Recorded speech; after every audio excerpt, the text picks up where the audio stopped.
Hello everyone, this is Bob Honish at the National Weather Service in Great Falls with a quick review of climatological conditions since last summer and an outlook for the 2020 summer fire season in north central and central Montana. Past weather and climate trends can impact the upcoming summer fire season by affecting the conditions of vegetation or fuels, so we'll begin with a look at temperature and precipitation patterns from last fall through the previous winter months, then look at the current state of conditions in terms of moisture, temperatures, and snowpack before looking ahead to the next several months. Fall 2019 was unusually cold and wet for central Montana, with early snowstorms bringing record snow amounts to many areas. Many areas outside of the mountains saw more snowfall during the fall season than through the following winter months. But despite the early cold and snow of the fall season, a major change in the large-scale weather pattern occurred in December, resulting in overall warmer and drier conditions through much of the period from December through February. A very persistent westerly flow kept cold air bottled up well north of the region and also resulted in drier than average conditions for much of central Montana, especially areas immediately east of the Continental Divide, where dry westerly downslope winds dominated through much of this period. As we emerged from the core winter period, the weather pattern for early spring turned back closer to seasonal averages with increasing precipitation events and temperatures cooling to near or slightly below normal for most areas in April. Looking back at the last 3 months since late March, most of the area has seen normal to above normal precipitation amounts, much of this thanks to the wetter weather pattern we've been under in the last couple of weeks. There are some exceptions here, with the drier conditions noted in portions of Hill and Blaine counties, as well as areas south of a line from roughly Helena to White Sulphur Springs. Drought status is not indicated for most of north central or central Montana, but there are some areas that are considered abnormally dry, including some of the areas noted in the previous slide. Looking at the bigger picture for the western U.S., however, we do see some impactful drought conditions that have developed in areas to our west and southwest. Mountain snowpack typically peaks around mid-April before gradually melting out through the early summer. How quickly the snow melts out is often more important than the amount itself, as early melting can result in earlier growth, curing, and drying of high elevation fuels. The percent of normal snow water equivalent shown here is an indication of how much of the snowpack remains compared to average for this point in the season.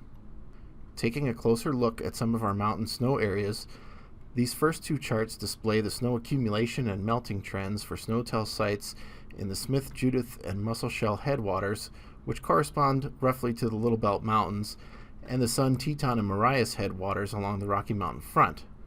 The black line is a plot of this season's values, while the green line represents the long-term average, and the blue line is last year for comparison.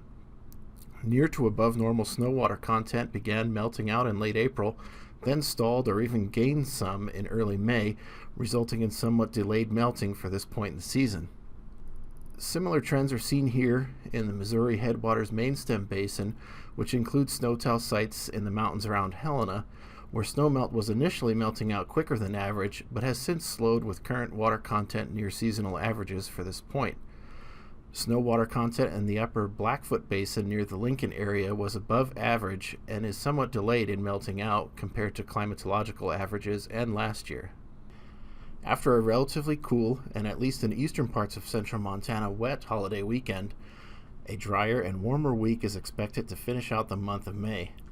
A fairly strong high-pressure ridge for this time of year is expected to bring the first stretch of very warm temperatures to the region by the weekend, which may continue into next week.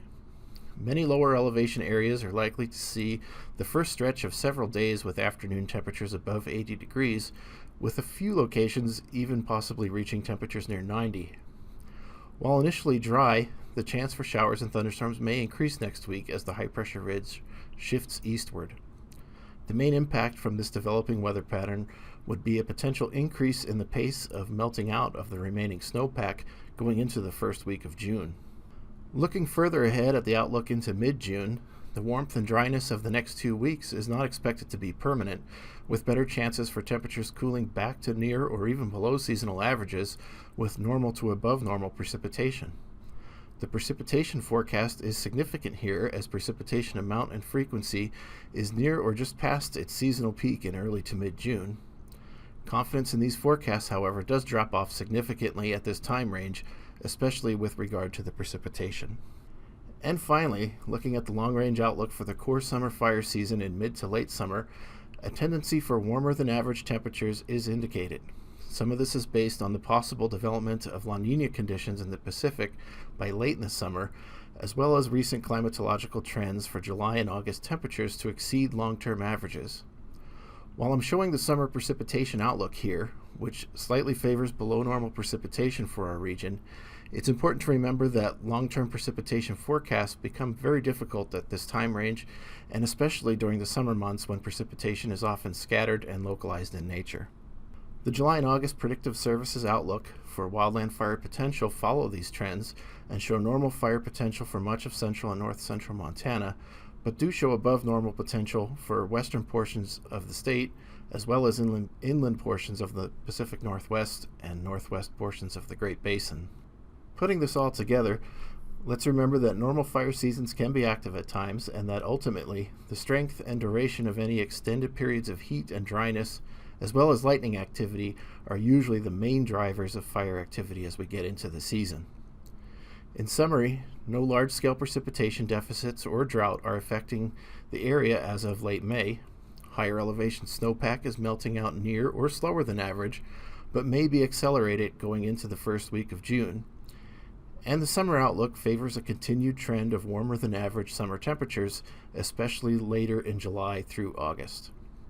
Thanks for watching. Look for additional video updates on the upcoming fire season through the next few months, as well as additional videos on fire weather services and tools from the National Weather Service in Great Falls.